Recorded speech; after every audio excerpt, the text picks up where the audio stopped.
I'm Ben Hannigan. I work in the School of Healthcare Sciences at Cardiff University, where I'm a Professor of Mental Health Nursing. And at this 2023 mental health themed exchange event, I'm going to talk about a recently completed evidence synthesis which brought together what is currently known about end-of-life care for people with severe mental illnesses. And just before I dive into the details of this study, a word about how research is organised within the School of Healthcare Sciences. So we have currently 3 research themes. One of those themes is or brings together researchers and postgraduate research students who share an interest in service delivery and organisation. This evidence synthesis was very firmly located within that particular theme. Here's the team. So there's me as the project's chief investigator, my then Cardiff colleague Paul Gill. Paul is now a professor at Northumbria University. Dr. Sally Anstey. Sally is now an emeritus reader in the School of Healthcare Sciences. Dr. Deborah Edwards, who is an evidence review expert in the school. Marla Mann, who works for SURE, the Specialist Unit for Review Evidence in Cardiff. Marla is an information and systematic review specialist. Professor Michael Coffey at Swansea University, a mental health nursing academic, and Alan Medell, who as the public and patient project member was a key part of this piece of work right from the beginning. And perhaps unusually, this project benefited from a stakeholder advisory group, and the stakeholder advisory group helped us in all sorts of ways throughout the lifetime of this project. One was operationalizing what we mean by severe mental illness, for instance. So that's there are all the members of that group. Our great thanks to them for helping us along the way. In particular, thanks to the stakeholder group's chair, Dr. Nikki Pease. And the background to this evidence synthesis. Well, what we know is that people with severe mental illnesses, so people who perhaps have a diagnosis, to use that language, of bipolar disorder or perhaps schizophrenia, will have very significant physical comorbidities. They'll have worse physical health typically, and higher mortality rates, reduced life expectancy compared with the general population. And in the context of parity of esteem, the idea that people with mental health difficulties ought to expect and have the same standard of care, support, treatment as people with physical health difficulties, we sought to bring together as much as is currently known about end-of-life care for people with severe mental health problems. And right from the beginning, we very particularly wanted to include not just research evidence, but also non-research evidence, so policy and guidance, and indeed case studies reporting on the experiences and the care provided to individuals. And there you can see our particular question that we set ourselves.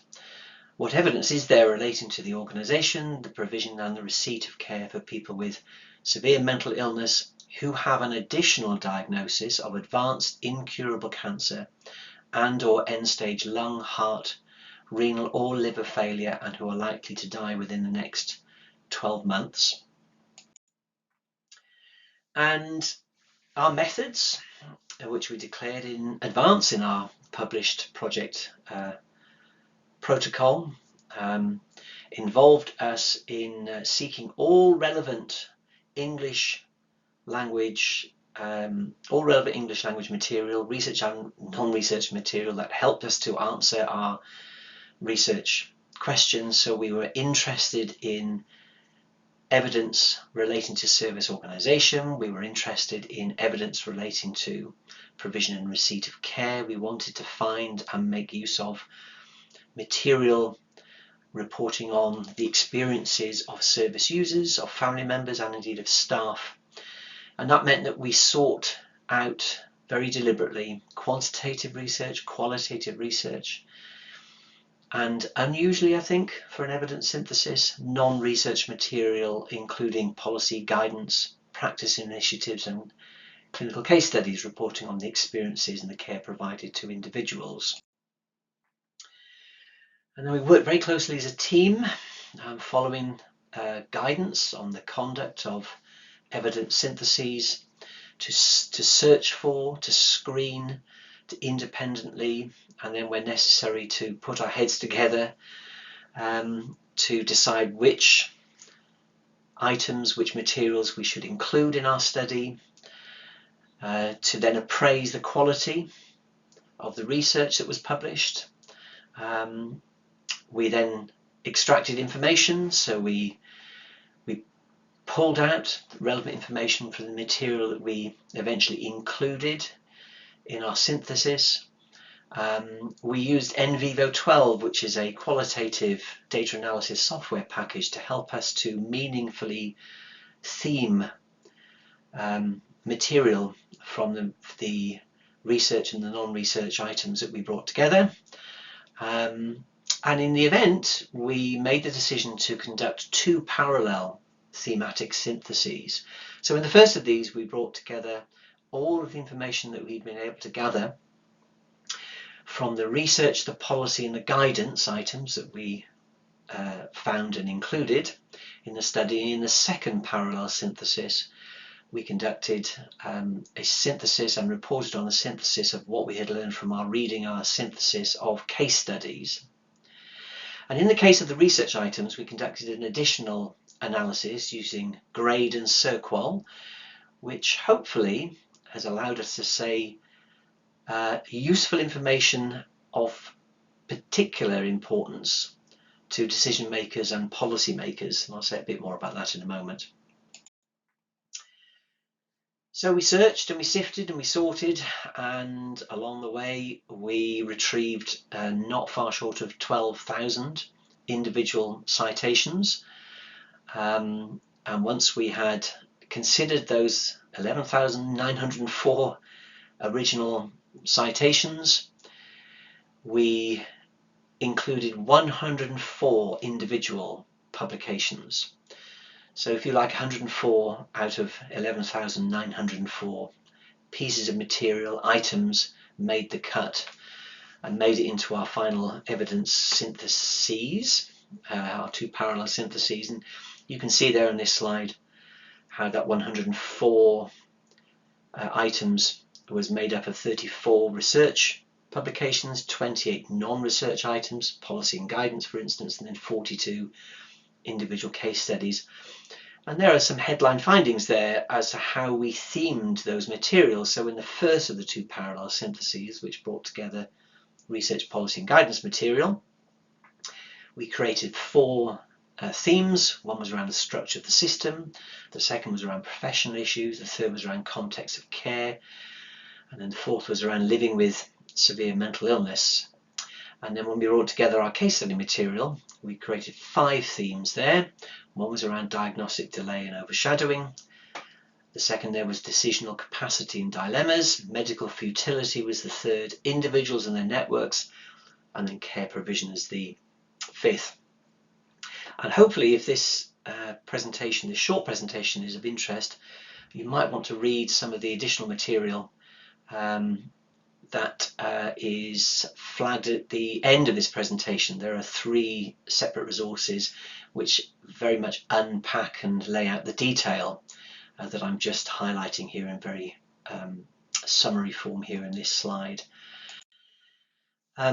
This is I appreciate a hard to read single slide summary. These, if you like, are our themes and our sub-themes across both of our parallel syntheses.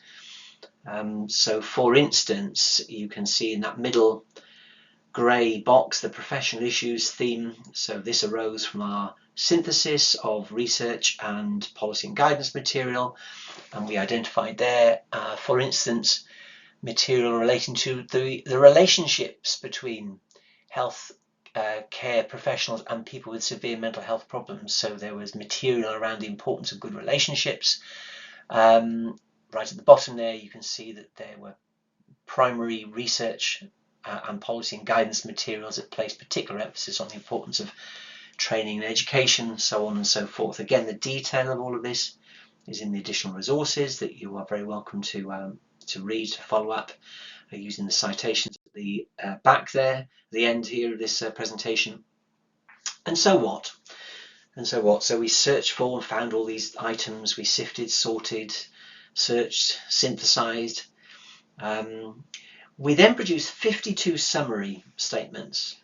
So we condensed our reading and our synthesis, and we produced 52 summary statements. And of these 52 summary statements, 10 arose from our synthesis of primary research studies.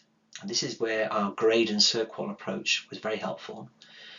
So 10 of the 52 summary statements arose from what we had learned from studies, primary research studies that we had included in the synthesis, about which we had particular confidence. So these were the particularly well-designed studies, well executed, very favourable critical appraisal, and also where there were particularly high degrees of relevance relative to the aims or the question of our study, and where, if you like, the findings across the individual studies demonstrated a high degree of coherence.